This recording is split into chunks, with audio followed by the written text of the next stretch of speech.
Hello and welcome to the in-news series of Drishti IAS. My name is Pooja Dwivedi. Today we are going to discuss the new guidelines with respect to downlinking and uplinking services for broadcasters, and mainly the core theme of today's discussion will be content on national interest. How it has been made obligatory for the broadcasters to publish content on national interest for a minimum of 30 minutes every day. The Ministry of Information and Broadcasting has issued these guidelines. Sooner, guidelines on the date from which this notification will come into implementation will also be there. So, without any further ado, let us look at the basic points that we are going to go through step by step. These are the many points that we are going to cover. From the perspective of GS mains, paper second and third, it is important that we understand it. And also from the perspective of prelims, the main content here is of course the factual as well as conceptual clarity. So guidelines for uplinking and downlinking of satellite television channels in India 2022 has been published. What is uplinking and downlinking? Communication transmission which is moving from satellite to the ground is known as downlinking, and from the ground to the satellite is known as uplinking. So many broadcasters sell these services for which we need a very established infrastructure of satellites, communication satellites, and of course the ground infrastructure.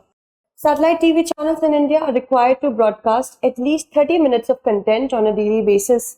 This will be on themes of national importance and social relevance. First, in order to have an ease of doing business for our broadcast industry, this guideline has been established. We will also know what is the rationale behind this particular move. Moving forward, first of all, let's talk about the requirement for public service broadcast.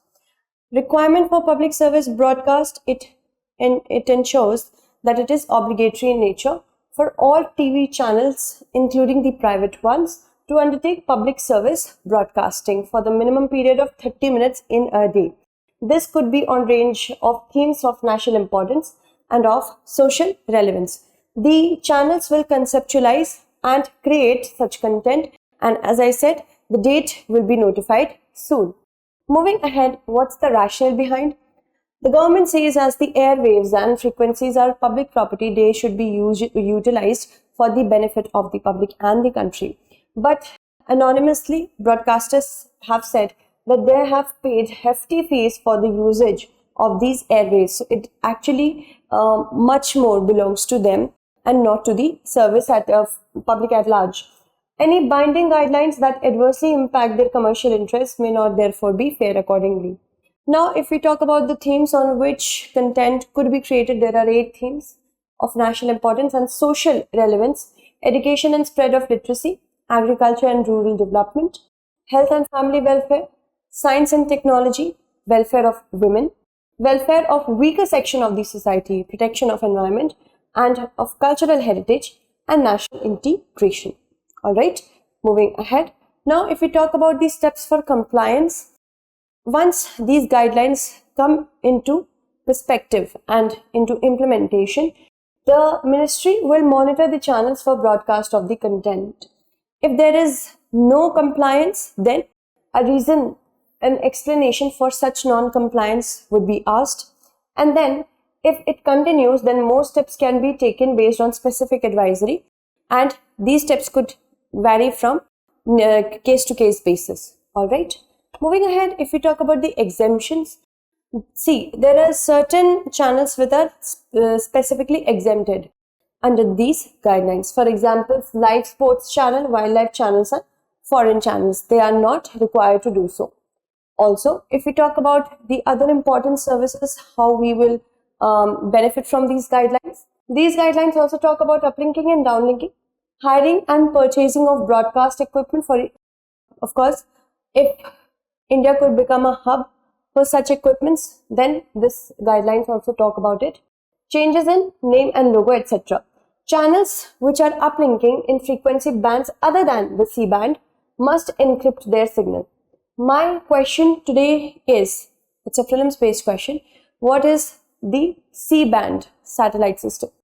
Uplinking and downlinking subject to clearance and approval by the Ministry of Home Affairs, because this production, not Ministry of Information Broadcasting, because such uplinking and downlinking can come under national security interest. That is why it is under Ministry of Home Affairs.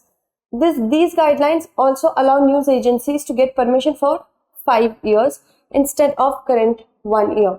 Separate sets of penalties have been proposed. Separate set of penalties have been proposed for different types of contravention, unlike there is a uniform penalty that applies to every contravention, not category wise. Broadcast companies will be allowed to uplink foreign channels from India Teleport so that we could compete with Singapore.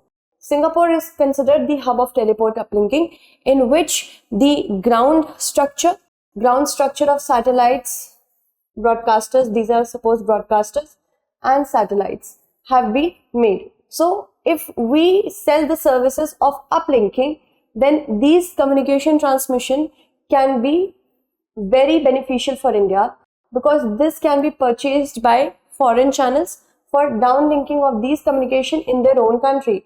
And if we provide ground infrastructure, if we provide proper satellite infrastructure, if we provide certain other services relevant to this equipment as well, it will benefit India a lot, also creating employment opportunities. It will be in the greater interest in using Indian teleports. Okay.